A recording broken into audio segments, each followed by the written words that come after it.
Good afternoon, everyone. I have this Athearn. It came in a blue box, but it's a yellow box, I believe. This is a rubber band drive high F GP7. Even the outside looks different than what I'm used to seeing. Little bitty details here and there.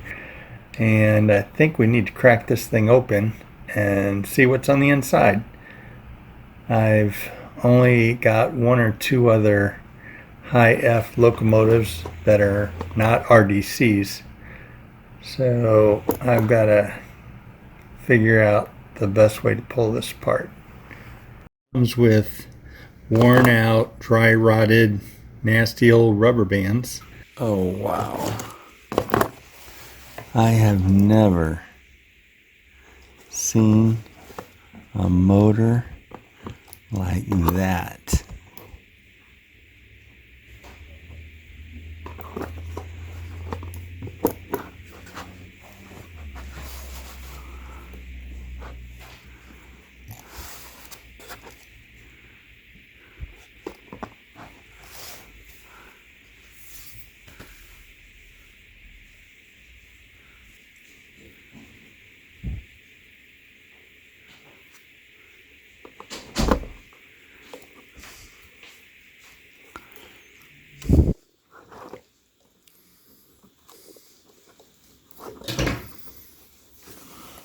Don't even know where the commutator is on this.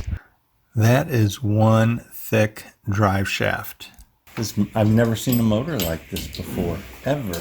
It's got a drive shaft that goes, this is the whole drive shaft. Put some power to it.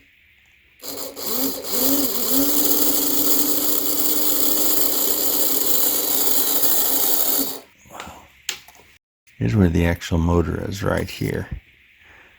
And then there's gears. Here's the gear that connects it. This goes to the long drive shaft. This up here, these are the springs. These are the brushes. This spring pushes out, so the brushes push in on the commutator. And this right here is the shaft of the motor where the commutator is wrapped around there. I'm going to have to take the motor off to figure out if this is a 3-pole or a 5-pole motor. So this is a very solid motor on the inside. The commutator's dirty. I'm going to do a little more cleaning on that. But let's put some power to it. It's a 5-pole motor. And according to the guys on the Athearn Yellow Box group on Facebook, these were made by Pittman. And Pittman was well known for their motors used in steam locomotives. That's a very smooth running motor, that's for sure.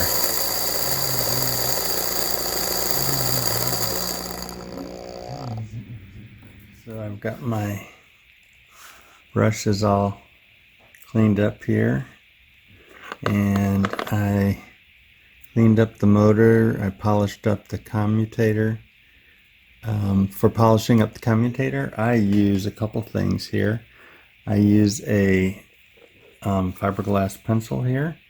There's strands of fiberglass that brush like, and I polished up with that. You can see how dirty it was. I had to trim that down. That was completely white to start with. And there was still some hard stuck items on there.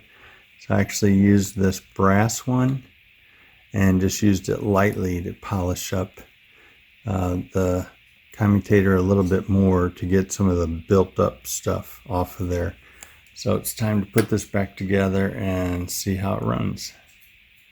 Okay, I was thinking about swapping this truck out for another one I have, because everything's really dirty on it.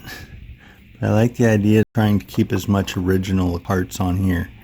So I see that the insulator right here is missing, so I'm gonna probably pull that off there, and I'm probably gonna take a piece of styrene and create a sleeve of some sort to, or an insulating piece like washers, kind of like, not, you know, like a gasket. I'm thinking it's going to look like a gasket, but it's going to serve as an insulator there for the other half of the truck. It's pretty old, but it's holding up, so I'll clean everything up on this truck, put a new insulation here, and then put this back together with dry bands and get this out on the track tonight, I hope. So I got the motor all cleaned up. We can see the gear there. You can see the insulator I put on the truck there. And I made another one there. I made that insulator with the 2mm styrene. I do need to put knuckle couplers on there, but I'm going to just give the chassis a quick run out on the track.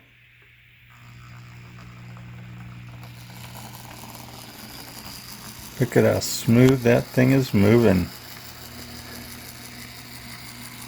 Now I just need to clean up the shell, put knuckle couplers on there, and wire a headlight. So I'm back at the table, and the shell, I need to fix that window frame there, and I need to get handrails for this. I tried to clean the shell, but it's got something on it that's not cleaning up so well. I will try and do some more cleaning on it. Otherwise, I might just have to let it go as weathering, which is fine with me. I wanted to show you my directional lighting I put in here. This is my front light, and this is my rear light here. You see the R? Okay. So when I turn it on, you can see the front light on, and then I change direction. You'll see the other light comes on.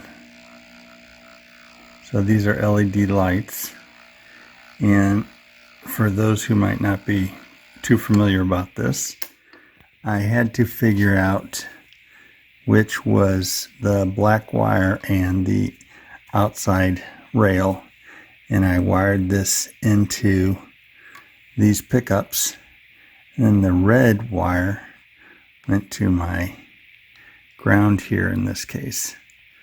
And then I just reversed the wires so that when the electric flow changes directions, it would bring lighting to there. And then on the inside, I used styrene tubes, glued them in place there and there, painted them black so they blend in with the inside and they don't stand out too much. And then these little tubes with that the bulb slipped through, these tubes slide inside those black painted tubes to hold the lights in place. And shortly you'll see how it looks when it runs the track. Alright, I got my knuckle coupler in the front and knuckle coupler in the back. It's a little dirty. You can see it on this side, but I'm just gonna chalk that dirtiness up to weathering. Works for me. I did put directional lighting in, so when it goes forward, that light comes on. When I put it in reverse, that light goes out, and this light comes on. So this is the first time I've put directional lighting in any of my locomotives that I've worked on. So that's going in reverse right now. So you can see that light.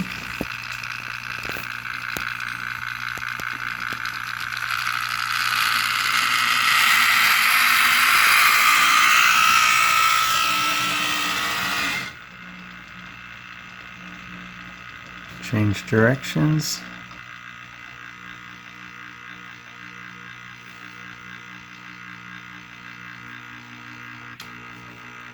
comes the forward light.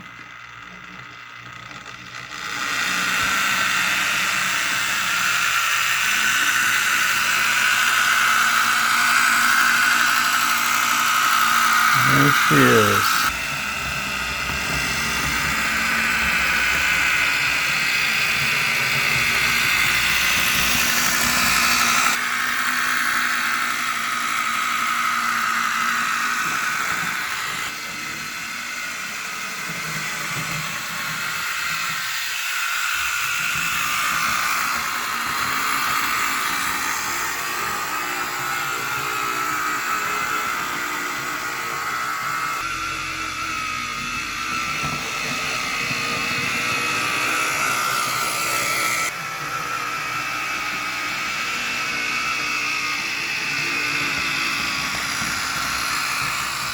This direction.